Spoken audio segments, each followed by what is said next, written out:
Ladies and gentlemen, I want to welcome you to an all-new edition of War a Week Radio. Guys, I want to thank you for joining us this Sunday evening at this late hour. And guys, before we introduce our featured guest of the evening, we do have to remind everyone that this show is brought to you by TheFightSaga.com. Guys, for our latest boxing news, please go visit FightSaga.com on the daily and bookmark. But guys, this would not be a Sunday evening without the counsel of our very good friend, 5-decade fight trainer, the one and only Mr. James Gogue. James, welcome to the show, sir. Hey, Joe. What's going on, man? Another day of talking boxing on a Sunday night. Kind of slow this week in boxing. Not a lot of good fights and everything going on. And to tell you the truth, it was real bland, real dismal, disappointing week of boxing. Yeah, it wasn't billed that way, though, Gogue, and we're going to get to that in just a bit. But we're not going to talk about this very much. But on DAZN, we want to give a shout-out and a congratulations to Jermall Charlo of Argentina for beating down Luis Ritzon and guys, we didn't talk about this fight last week because we knew it was a mismatch.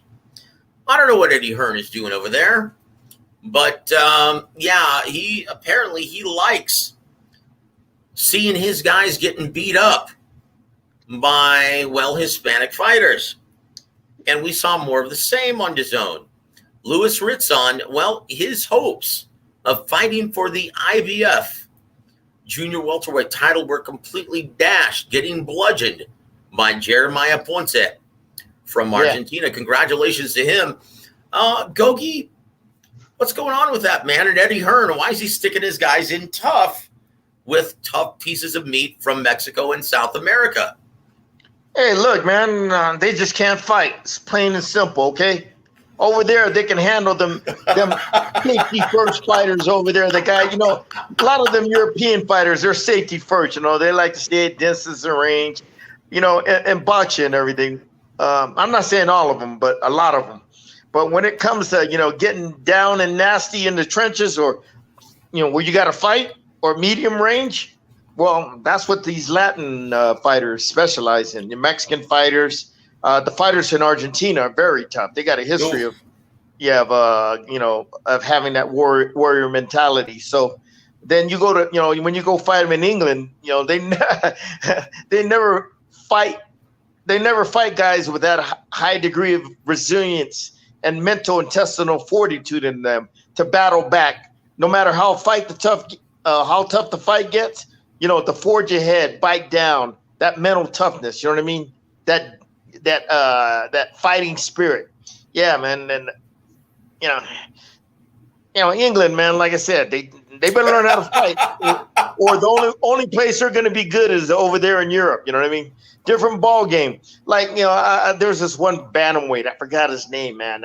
He's coming up pretty good. I think he's with Eddie, and he's looking good, knocking out all them guys over there and everything. And he's claiming. I forgot his name. He's undefeated, young guy, 10, 11-0, 12-0, whatever it is. Yeah, but he ain't fought nobody over there. He's stopping them guys, and he's claiming he's going to be the next bantamweight champion of the world. But guess what? You got to go through these tough Mexicans over here in Mexico. Mexico is bantamweight, is the bantamweight capital of the world. You look at their history of all the great bantamweights they had: Zarate, Zamora, what's that guy's name?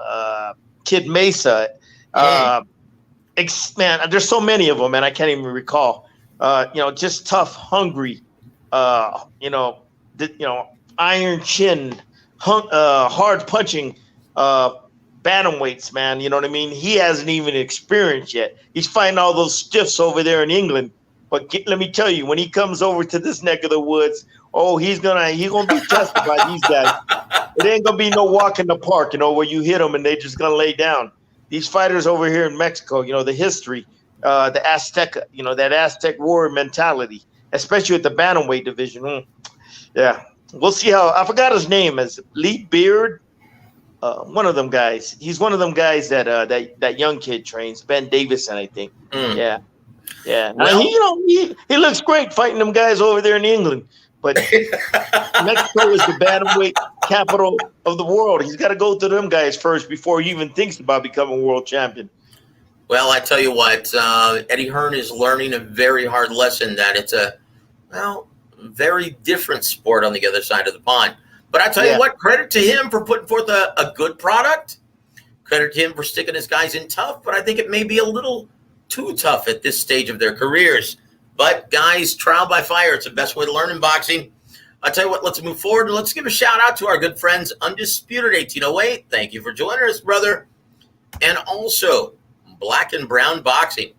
Thank you, brother, for joining us. We appreciate it, man. Gogue, there was a lot of action on ESPN. Let's get to it with the main event of the evening. Shakur Stevenson picked up the WBO interim super featherweight title, whatever that means, in a clean sweep, a virtual shutout. All three judges, scored the fight about exactly the same over Jeremiah Nakathila of Africa, Max DeLuca, Lisa Jampa. Dave Moretti scored it 120 to 107. But I have to tell you, Gogue, and this is funny, a lot of fans have been taking exception to all the criticism that Shakur Stevenson has been fielding since putting people to sleep. And once again, I quote Tim Bradley.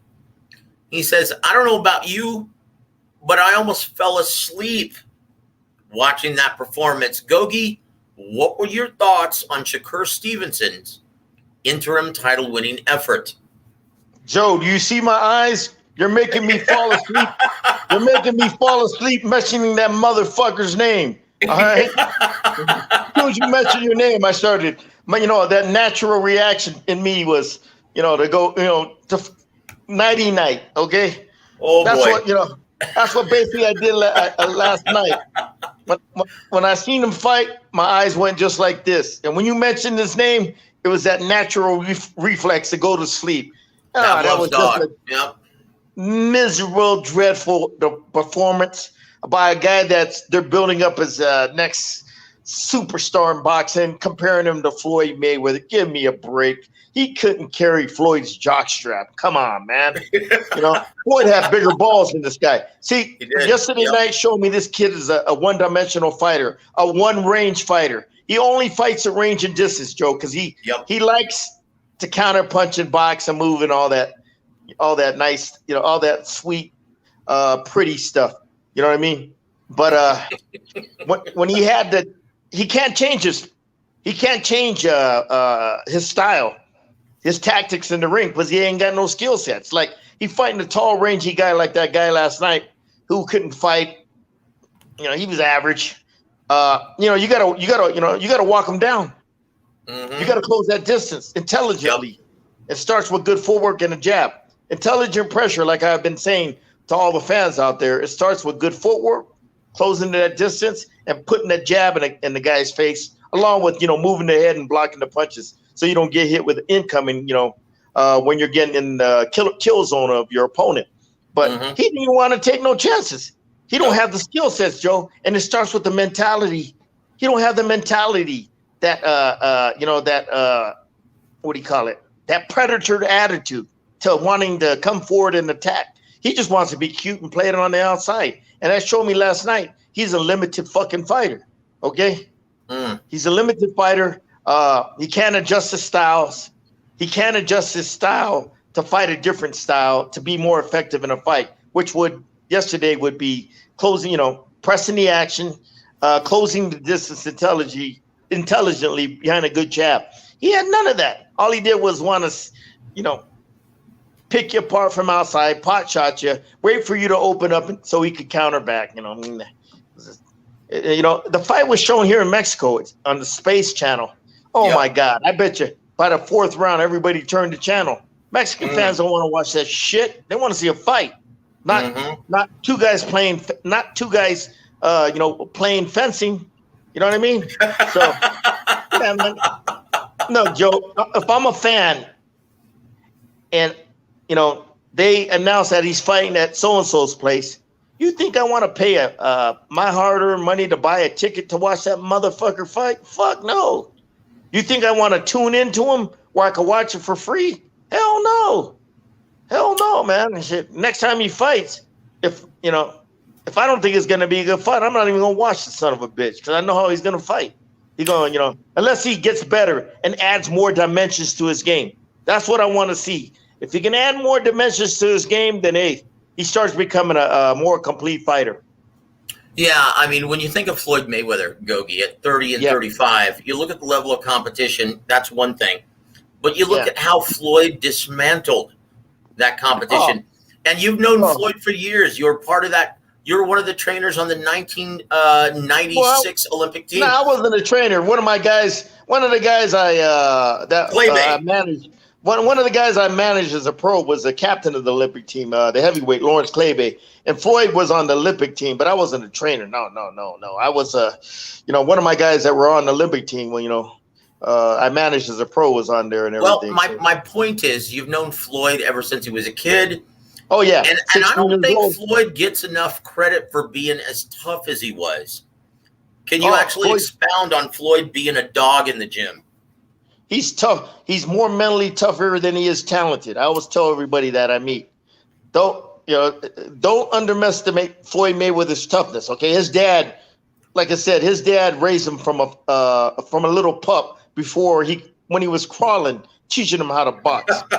Okay, and he taught him. I talked to Big Floyd about that senior, and I told him, man, you developed that toughness in him. That mental intestinal fortitude, that work ethic.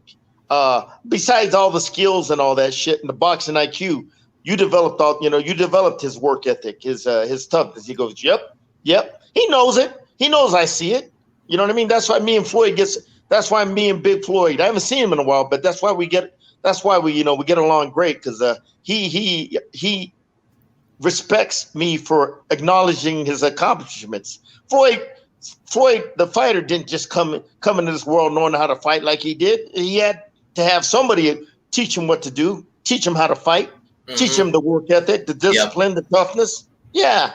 So like I said, Floyd Mayweather, the fighter, you can't compare that Stevenson to this cat. Nah, man. Floyd had balls. Floyd would adjust his style. Okay. Yep. If he had to walk it down, he would walk it down, just like he did it in the Zab Judah fight when he had problems at fighting him at range. So what did he do? He walked him down.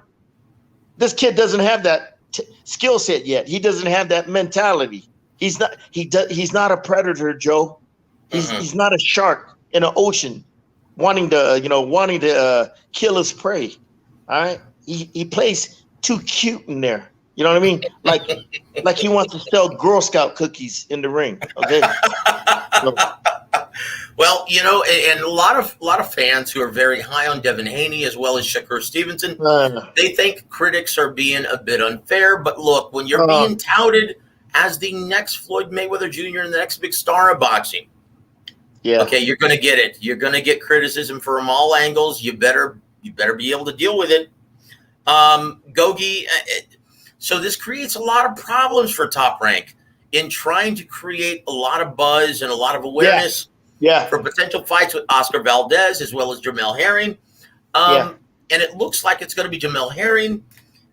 And to be honest with you, Gogue, I don't see a lot of buzz surrounding that fight. Shakur Stevenson versus Jermall Herring. What do you think of that? Obviously, the biggest fight you can make at 130 is one opposite Oscar Valdez, who made a huge statement in knockout of the year so far against Miguel Berchelt. How do you see those fights playing out, and who do you think, Shakur Stevenson matches up best against? Fight with Herring, it might be a snoozer. Both guys fight the same way, okay? So it might be a game of tag. Oh, no. From distance. Yeah. Valdez, Jesus. Bad style matchup. A good sharp shooter like Stevenson against a guy that, is going to have to come forward. Okay? Is going to have to get that distance he wants. Okay? And he's going to be running into shots, man. That left hand. Yep. Not only the head, straight left hand to the body, and that jab. One thing Stevenson does good, man, I got to commend the kid. He's very exceptional. He knows how to control range and distance. Yep. Yeah, he has that innate instinct, the innate ability to, keep it at range, keep it at distance, and not get hit a lot. He knows how to move in and out of range. He doesn't waste a lot of energy. Okay, Joe, real economical in the ring and what he does. Okay, but God, Jesus, his style. So Gogue, and just like the Don used to tell us, man, just win today and look good tomorrow. How much of that do you think was his opponent? Because his opponent didn't really seem very eager to engage. He was a counterpuncher by trade, and because of the speed disparity, didn't look like he really wanted to let his hands go. So how much of that should we hang on Shakur Stevenson? Hey man, shit, he needs he just got one dimension to his game, Joe. When you got an opponent like that and he's making it difficult to fight your style of fight, which is controlling range and distance and countering, well, guess what? You change it up, okay, to be more effective. You press the action. You close the distance. You put your combinations together. That's a skill set he's missing. So don't blame it only on that opponent. You blame it on Stevenson for being only. I say he's a one-dimensional fighter, just like Deontay Wilder. Deontay Wilder is a one-dimensional fighter, a one-handed fighter, right hand only. Okay, predominantly right hand. He can hit you. Wilder, he can hurt you with that left hook too. And he doesn't throw the jab a lot. It's fucking garbage if he doesn't. But you know what I mean? There's limited dimensions to their game that these guys are fucking. They're established pros, man. Yep. Established amateur. That's Stevenson. Yep. He should know how to press the issue. He should know how to close the distance. Okay. He should know how to get inside his taller opponent and work effectively. Okay.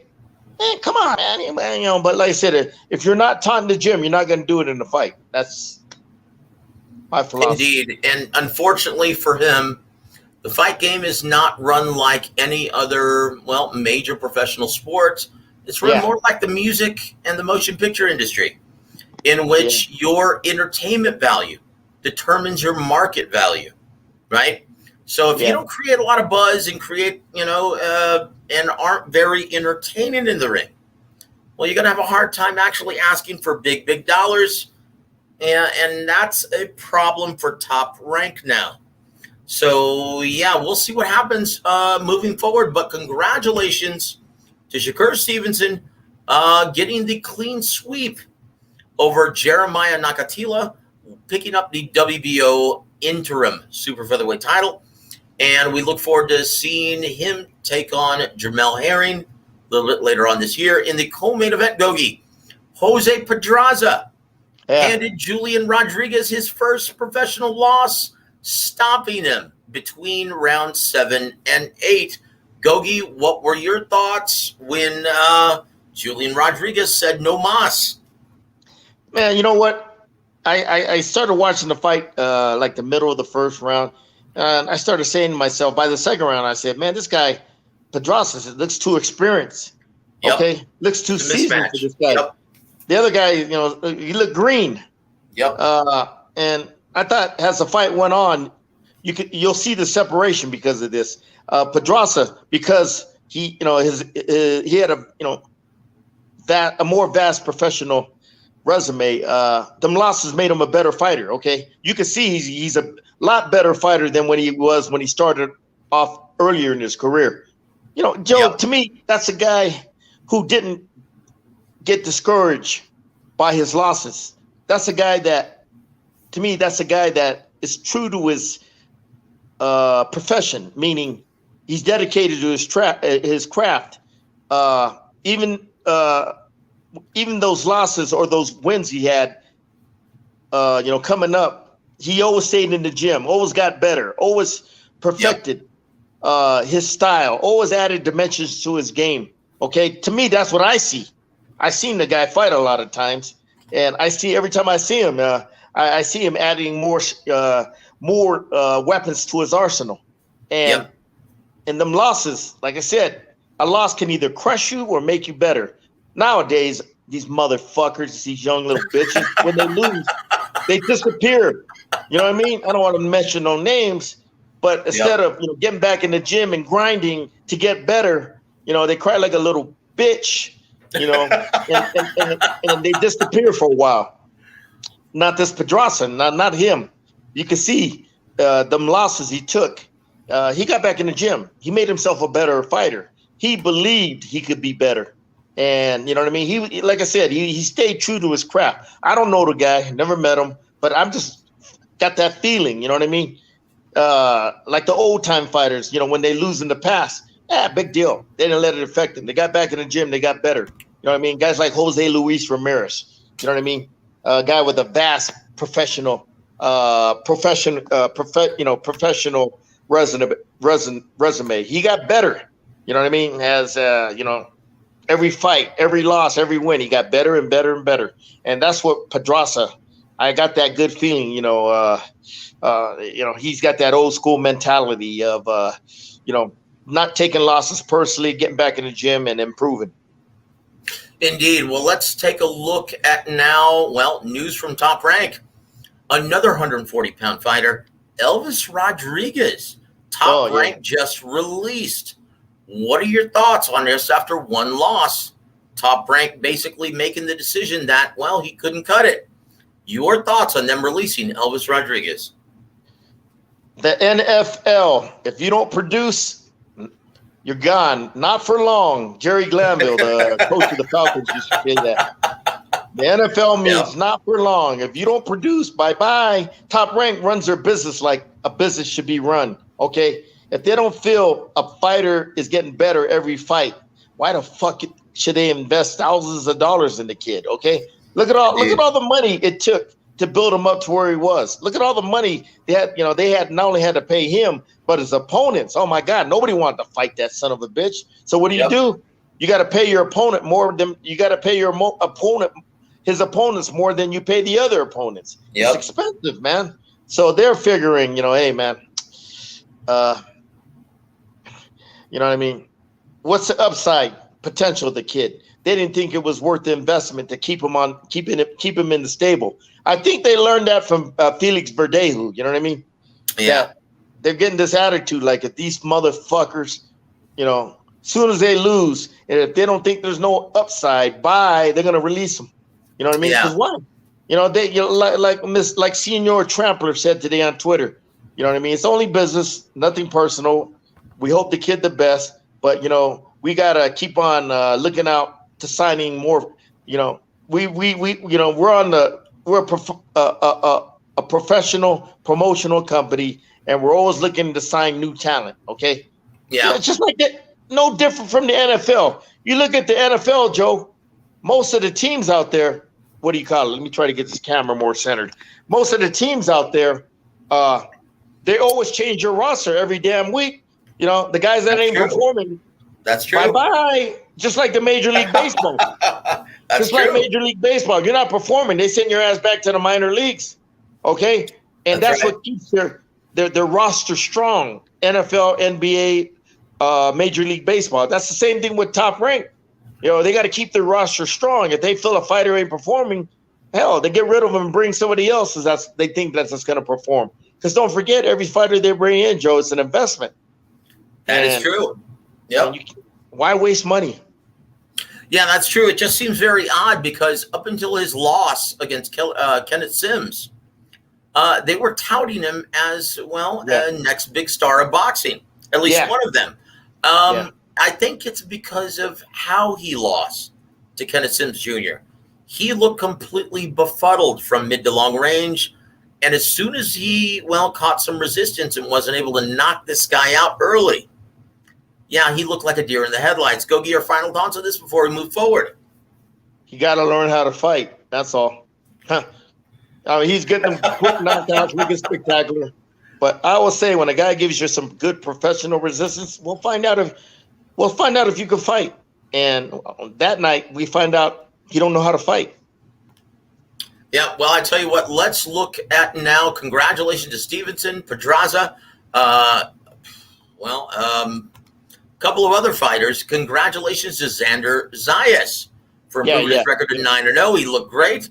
Congratulations also to Puerto Rican John Bauza, who improved his record to 15-0 and got his second round knockout against Christian Edwards. Yes, sir. What weight does that Bauza fight at? First time I seen him fight yesterday. He got my attention. Oh, he fights at 140 pounds, the very packed. Oh, shit. Really? He's a big guy for 140? He sure is. Yep. Yeah, I never heard of the dude. I never heard of the dude until yesterday. Because, I don't follow these motherfuckers nowadays. You know what I mean? But, when I see him fight Bauza, then I'm like, who the hell is this? I thought the motherfucker was from Poland, Bauza, with a name like Bauza. So when I seen him fight, I'm like, shit, he's not bad. He got my attention. Against so then I seen his record. Yep. Yeah. Against a very tough guy like Christian Edwards, a second round knockout was extremely impressive. How old is that guy? How old is that Bauza guy? Let me see. Not sure, Gogue. Not sure, but it don't matter. It don't matter. Oh, I'm sorry. He's age 23 only. Yeah, young kid. Yeah. Okay. Well, I tell you what, though, we look forward to now. We're going to move forward. Congratulations to all those guys who had big victories on the ESPN broadcast yesterday. But now let's look forward to Gogue, the very competitive and crowded Juneteenth schedule. Guys, this is an absolute nightmare for Triller. They moved from June 5th. They had a prime slot in Miami on June 5th, but decided to move because Mayweather Paul was on that same weekend on that following Sunday. Was it a wise decision? I don't think so, because now they've got 5 different fights taking place around the country, with media members going to be scattered at multiple locations. This is a virtual nightmare, and Triller is charging $59.99 for this event coming up on Saturday. Gogue, this is going to be a financial bloodbath. Jeez. Well, it's not my money. I don't give a fuck. You know what I mean? You know what? And we want to thank Peter for joining us, who says the Barrera Soto Carazo exhibition fight on Friday was better than the Stevenson fight. I'll say this, Peter. Marco Antonio Barreras, boy, he can still do it. That guy can still fight. I know he and both Jesus Soto Carazo should be put out to pasture, but we were reminded in snippets how special Marco Antonio Barrera once was as an elite level fighter and a true legend of the sport. And I tell you what, it was a joy to watch if you missed the babyface assassin. And undisputed 1808, like a little bitch. He loves that Gogue. Oh, okay. 1808. Where's he from? I'm not sure. Undisputed 1808. Thanks for joining us, my brother. But let's move forward to the Triller main event, in which Teofimo Lopez is going to defend his titles at 135 pounds against George Kambosos Jr. Once again, I feel bad for the guys at Triller. I feel bad for Teofimo Lopez. Once again, they've invested a lot of money in this main event. And unfortunately, Gogue, with all of the competition going on at the same exact time, I really don't see how this fight card is going to do well, right? But you look at the main event of the evening, Gogue, this is a matchup that I see being somewhat problematic if Teofimo Lopez cannot time and counter him on his way on the inside. George Kambosos Jr. is a very tough, confident, unbeaten fighter. How do you see this matchup playing out, Gogue? I've never seen them.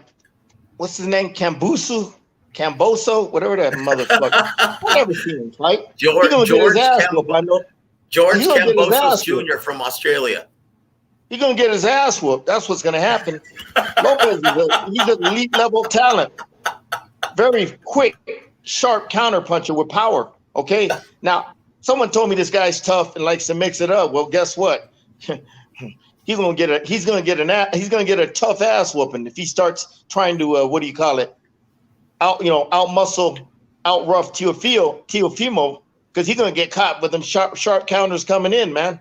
And that Lopez can hit, man. Let me tell you. You know what I mean? He's explosive.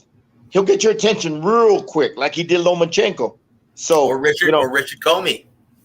Comey too. Oh God, I forgot about that. You see what I mean, Joe? And if this guy tries to come over there and thinks he's Mr. Big and Bad and tries to bully Teofimo, he's gonna get caught with something. Teofimo, man, he's got naturally instinctive fighter in the ring. Great set of eyes, great reflexes, great sense of timing to counter. Okay, if he hits you, he can hurt you, and he's a very damn good body puncher too. You know what I mean? So this guy might be tough early on and take some punches, but he ain't gonna take a lot of them. No. He's gonna get his ass whooped. You know what I mean? Real bad. When do you see it happening, Gogue? How do I see it happening? No, when do you see it happening? Depending on how tough this guy is. If he ain't that tough, he talks tough now. We'll see. If he ain't that tough, it's gonna end early. But if he's tough like he says he is, well, guess what? He's just gonna take a worse beating. Okay, that's well. George Kambosos, he fights in a very awkward style, and his MO on this night is going to be to try and close the distance, try and create a lot of disjunct movement on his way in, and try to smother Teofimo Lopez's offense.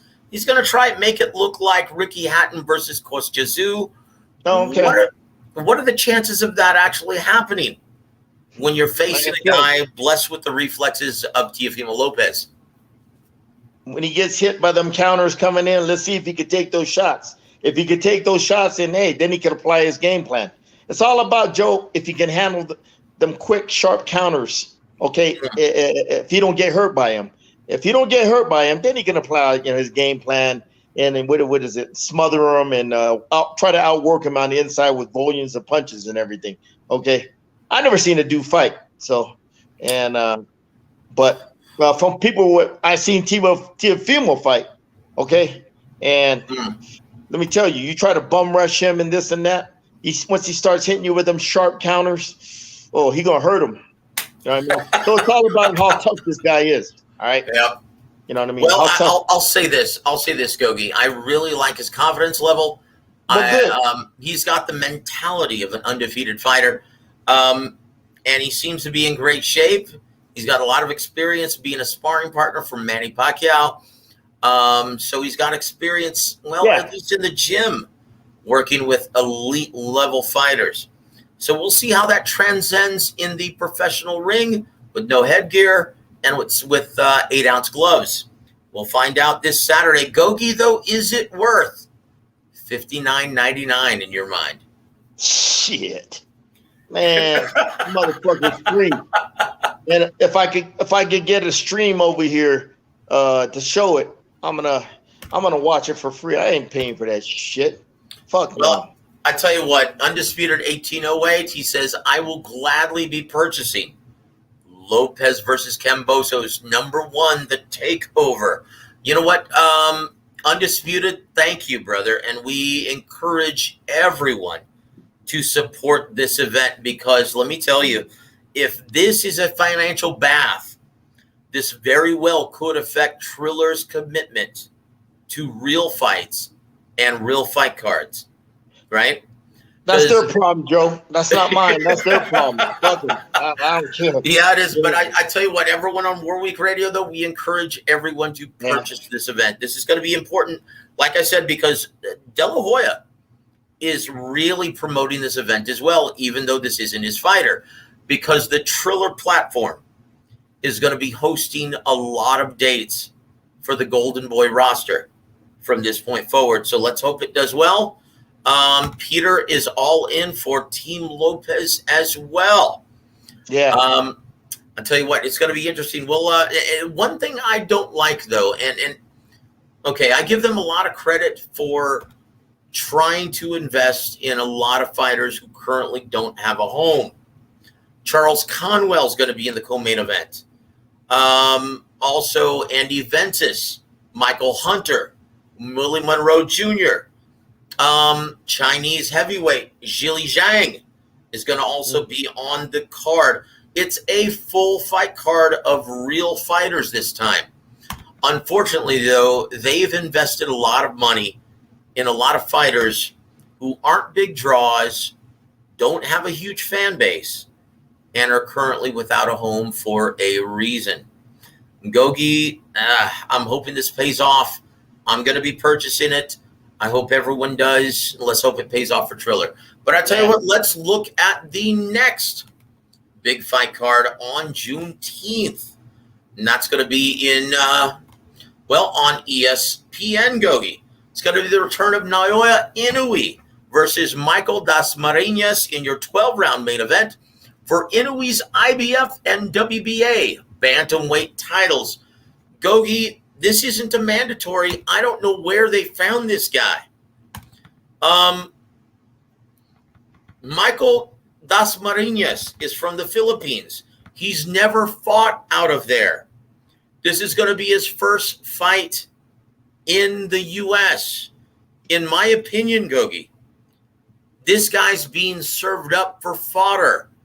Expect Inoue to just roll over this guy. This isn't very fitting of a main event, but I think they just want to build the monster and get ready for big events, possibly against Casimiro or Donaire. Are you looking forward to watching Naoya Inoue return to action in Vegas? He's always must-watch TV, Joe. The guy is such an explosive fighter, explosive puncher. Like Don Chargano always told me, way back then, when you got a guy that can punch, people are gonna watch you. People are gonna tune in, and that's what this guy I like about Inoue. He's just a explosive puncher, a real not only explosive puncher, but a really sound, a fundamentally sound fighter, man. Yeah, I'm gonna tune into him. He's to me, like I said, he got my attention. Probably a couple of years ago since I've been following the guy. I like him, man, Inoue. I think he's one of the best fighters in the world. Yeah, absolutely. And guys, before you fall top rank, it's not easy to find opponents for someone like Naoya Inoue, even though he has 2 major world titles around his waist. Gogue, talk about that. To keep a fighter busy, how difficult is it to find opposition when you have the reputation and the track record of someone like Naoya Inoue? You got the money. If you got the money, you can get the opponents, man. There's a lot of them out there, but the quality of opponents that can hang with them, no. This guy destroyed world champions in that that World Series boxing tournament. World Series of Boxing at 118. Yep. He was destroying them like it was nothing. Okay. Quick knockouts and everything. Not until he fought in Donaire, he had a little gun battle at hand. But the other guys, he destroyed them, walked right through them like they were nothing, man. And so whoever they bring in, it's just whatever opponent they bring in, he's just a sacrificial piece of meat. That's all. Yep. When you look at it, Jamie McDonald, Juan Carlos Payano, Emmanuel Rodriguez. Yeah. Oh, boy. Yeah, and all those guys, well, the toughest guy, Emmanuel Rodriguez, well, at least took him to the second round. It wasn't until he faced Nonito Donaire that he actually went the distance. And, boy, it just shows you what a tough guy it is because he got his orbital bone broken in the third round of that fight because of that, just devastating left hook of Nonito Donaire's. I'll tell you what, Gogue, for my money, I want to see a rematch of 2019's Fight of the Year, brother. Yeah, with Donaire, yeah. That would make sense. Donaire, he's coming off a spectacular win, winning the title again, and they had a great fight back in 2019. Oh, Fight of the Year, yeah, tremendous. And every time you get a fight of the year, Joe, there's always a rematch. So yeah, why not, man? Have it in the States this time, man. Don't have it in fucking Japan, man. Having a stage where where the fans of the U.S. could come, what do you call it? Watch the fight live and everything. Yeah, guys, and that's the whole idea for this fight is just, well, and I know Michael Dasmarinas is not on his level, but it's just getting the monster, Inoue acquainted with the American fight market. That's the whole idea here, guys. So don't expect very much, but just revel in one of the best pound-for-pound fighters back in action, right? I tell you what, Gogue, let's move forward now to the next, fight on a rival network. And once again, guys, Naoya Inoue, the return of the monster, is going to be on free ESPN. So we look, if you're already a subscriber to Showtime in Houston, Texas, the return of the WBC middleweight champion, Jermall Charlo, is going to be in action, defending his title against Juan Macias Montiel in the main event of the evening. 12 rounds of action for Charlo's WBC middleweight title. Gogue, Juan Montiel, the reason why he got this fight is he knocked out James Kirkland in one round. He's got heavy hands. He's unbeaten. I'm sorry. No, he's not unbeaten, is he? He's got one loss on his resume, but this is a very tough situation for Jermall Charlo, right? Because Al Haymon doesn't have very much talent at the 160-pound weight division.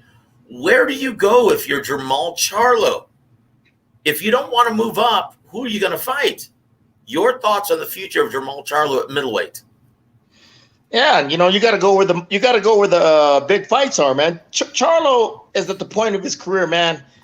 He don't need to be fighting chumps like this guy. Okay, that guy he fought, knocked out Kirkland. Kirkland's a shot fighter. Come on, man. Yep. It don't take much. It ain't gonna take much to knock out Kirkland nowadays. So Charlo might have to move up in weight. Where the really big names are. Guys like Benavidez, Canelo, that Caleb Plant. That's what I would do. I mean, if you really want the big money like he wants. Yeah, because guys, don't be fooled. Macias is not on his level. Yeah. He's a guy who can punch a little bit, but he's not on Charlo's level, and he's going to get annihilated. Look, in my opinion, Gogue, he's going to have one more fight. If he can't land Golovkin, or I don't even think they're interested in Demetrius Andrade, to be honest with you. And I don't think anyone is, for the obvious reason. In my opinion, he has one more fight at 160 against Luis Arias, who picked up a huge victory over Jared Hurd last weekend. And then he's going to move up to 168 because there's nothing left for him at 160 pounds, at least talent that's under the PBC banner. Yeah. So, guys, that's going to be your main event of the evening. From Houston, Texas, you also have, the return of Angelo Leo, who's going to be taking on unbeaten Aaron Alameda in a very good junior featherweight fight. Also, you've got the return of Isaac Cruz against the shop-worn Francisco Vargas at 135 pounds. Holy cow, Gogue. Oh, geez. I feel bad for Francisco, to be honest with you, brother. Yeah. So that rounds out your card on Showtime from Houston, Texas. Gogue, I'm just going to mention this. Comment on it if you'd like. But on that same evening from Jalisco, Mexico, on pay-per-view, you've got Chavez Jr. versus Anderson Silva at cruiserweight in 10 rounds, your main event. And then in the co-main event, Chavez Sr. versus Hector Camacho Jr. Would you like to comment or pass? Pass. Excuse me, guys.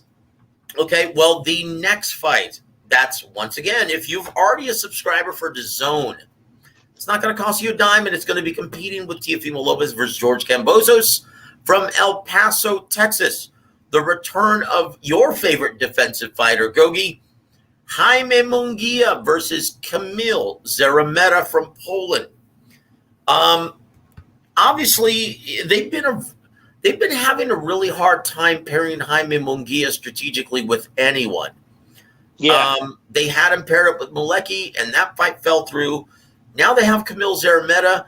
I understand they're trying to chase a fight with Gennady Golovkin, and this is the next logical step. They want to beat Kamil Szeremeta better than Golovkin did to set up a big fight between the two. Your thoughts on the return of Jaime Munguia and his future at 160 pounds? I want to see, the last fight he fought was, I think, that guy from the UK. What's his name? I don't know. Gary. I forgot his name, that guy.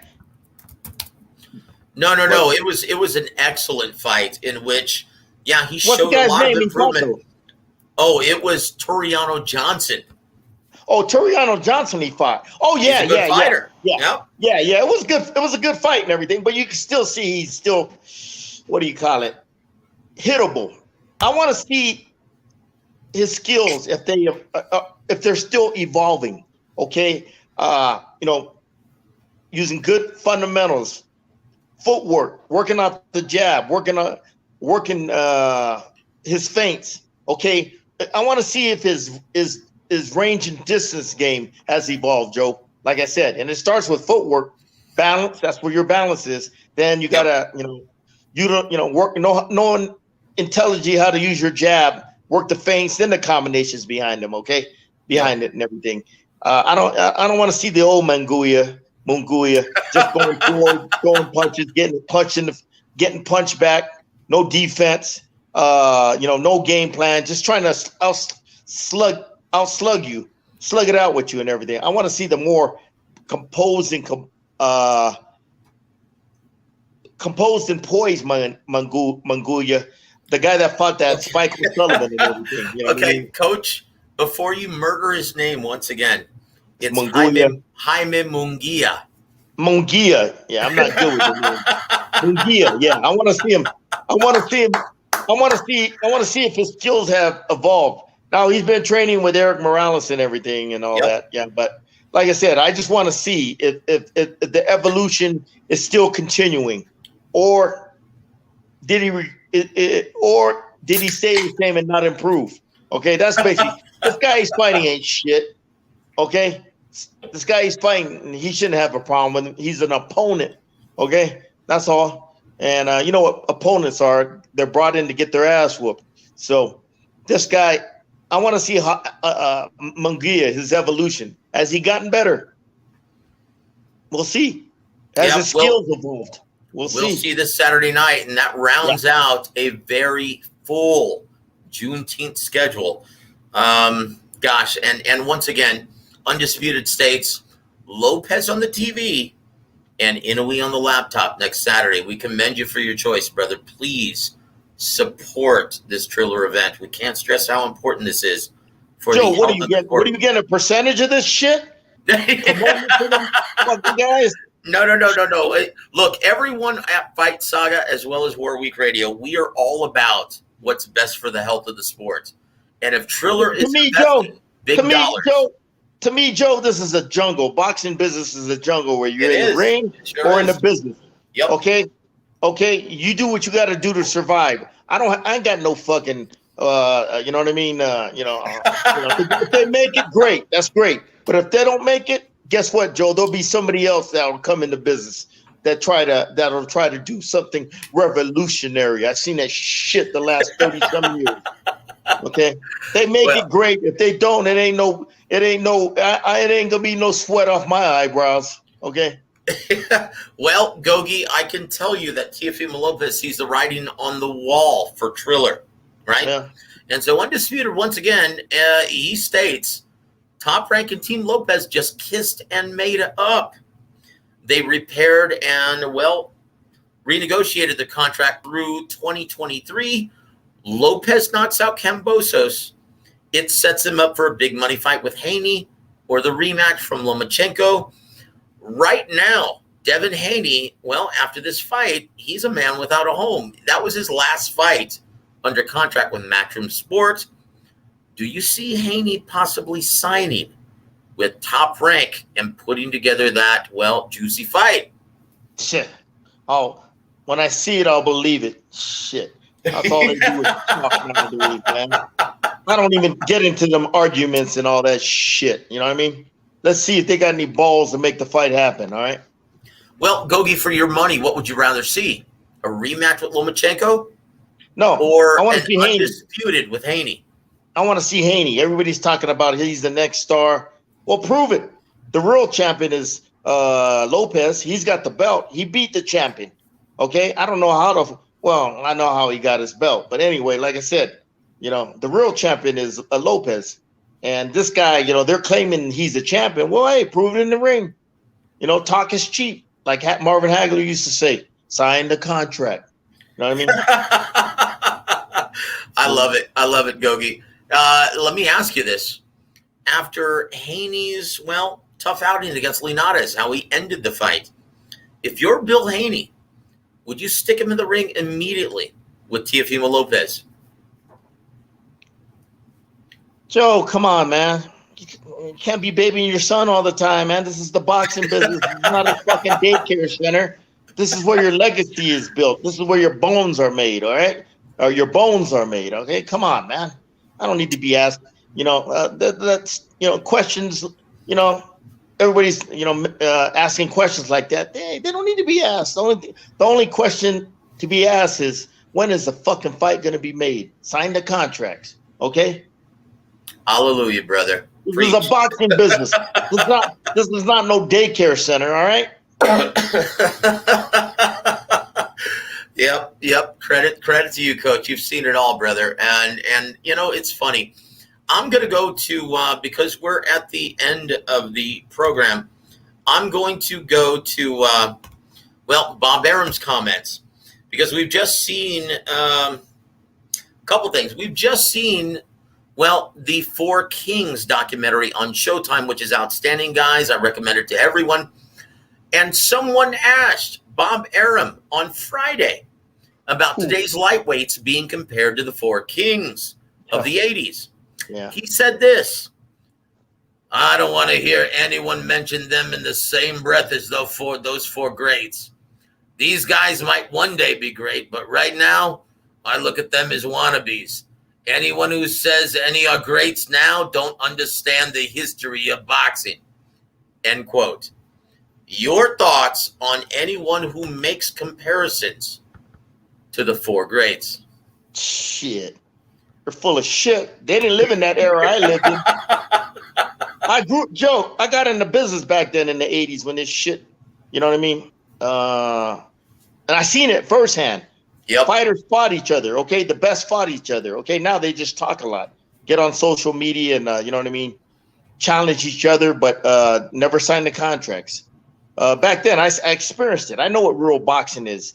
Thank God, Joe, I got involved in this shit in the last decade, the last golden era of boxing, the golden ages, the golden years. You know what I mean? The 80s, and the 70s. I followed boxing a lot, but I really didn't get involved in boxing until the 80s and everything. So I'm glad I got to experience what real boxing is about. Okay, the roots, the grassroots of it. Now, man, it's shit. It's just totally changed, man. Oh, night and day and everything. So, when them guys got the Four Kings, they got their name because they earned their bones. They fought each other. They beat each other. Okay, there was rivalries between all of them. And if Wilfred Benitez was in that, in that, what do you call it? Oh, that group. Boy. Yeah. Alfredo Benitez, the great Puerto Rican fighter.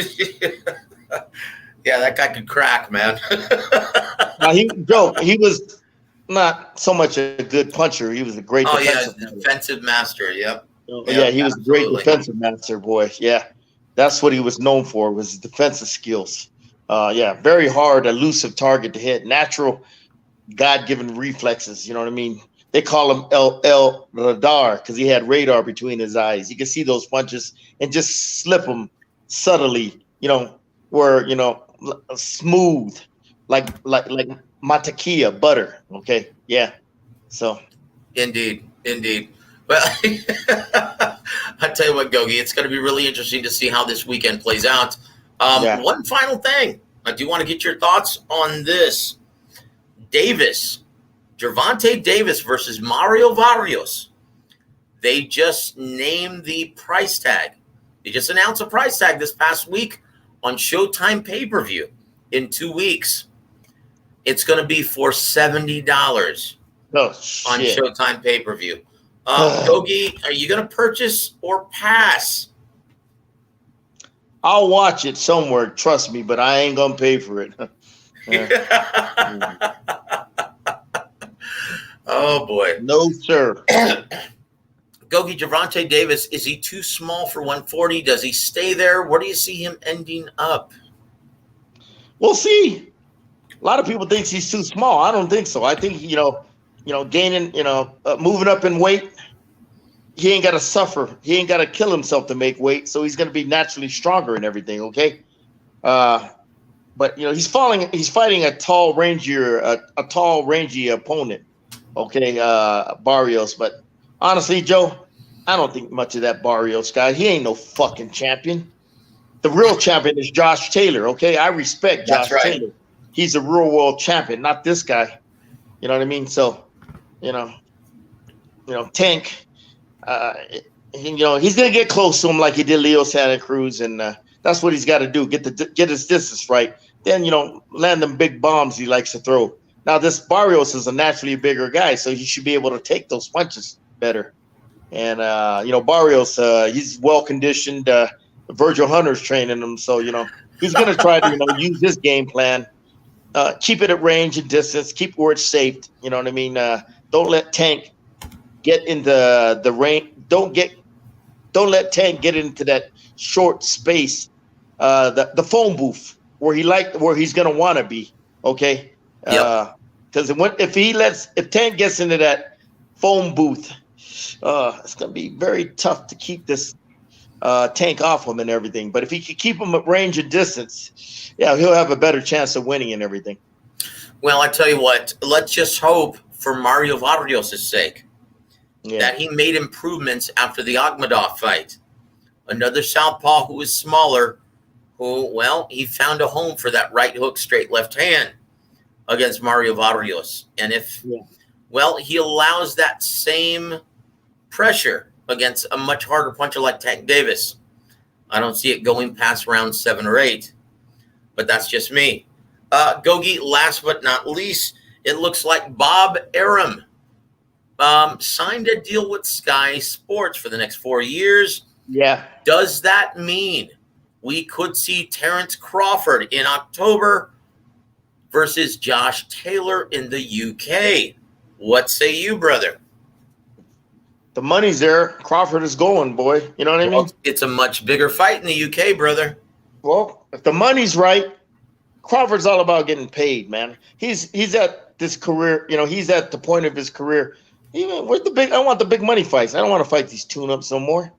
And if he feels that they can make money over there, they're gonna go. They're going. You know what I mean? Well, how do you feel about that Vegas at one of the casinos, gives them a good it's hard to compete with the site fee from Vegas. Yep. Exactly. So how do you feel about a matchup between TC and Josh Taylor at 147 pounds? Real good fight. Okay, real good fight. But Crawford, right now, he's in his prime, the top of his game. He's a way more superior fighter than Taylor at distance.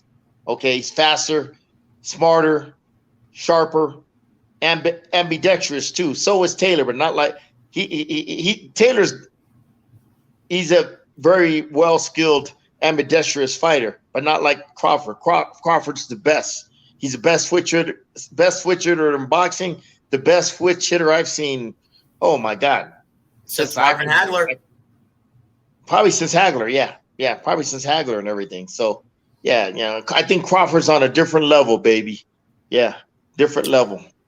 Well, guys, we've been on for about an hour. That's going to just about do it. Tune in next week to hear Coach Gogue break down Vasyl Lomachenko versus Masayoshi Nakatani on ESPN, as well as Mario Barrios versus Gervonta Davis Gogue, your parting shots for our listening audience this evening. Oh, next week, boy, we're gonna have a lot of damn good fights, man. Man, I wish I could watch them all. I get the top rank. I get the top rank fights free here because Top Rank, they got Top Rank's going worldwide too. They signed that deal with England with Sky Sports, but they also signed a deal with Space, the Latin channel that shows all their fights in Mexico, Central America, and South America. So I'm gonna watch that fight for free on Space. Then they got the Zone fight. I'm gonna probably try to order the app. I heard they got the Zone in Mexico, so I'm gonna try to watch that fight. Yep. Then as far as I want to see Charlo, man. Charlo's my boy. I know Charlo. I know the Charlo since they were little kids. Training at Willie Savannah's gym when they were like. Yeah. Plus Ronnie Shields, a very good friend of ours. Absolutely. Yeah. Plus Ronnie and everything. So I know the Charlos. I want to see that fight and Lopez fight. Hell, if I could watch it somewhere, like I said, man, we'll see. And all you fans, thanks for tuning in, supporting our show, and come back next week. And the reason I like this platform, Joe, and the fans out there, I want it to grow. I want to, before on our old when we first started Blog Talk Radio show way back in the days. A decade ago, Gogue. We used to have thousands of people live tuning in, man. And I want to get it back to that again, but on this platform and not that bullshit Blog Talk Radio. Indeed, guys. So thank you so much for your support. Please hit that like button. Please subscribe to Warwick Radio so you can hear Gogue every single week. Gogue, thank you so much for your time, brother. And guys, on behalf of James Gogue, I'm Joseph Heron. You've been listening to Warwick Radio on YouTube. God bless everyone. Happy Sunday to everyone.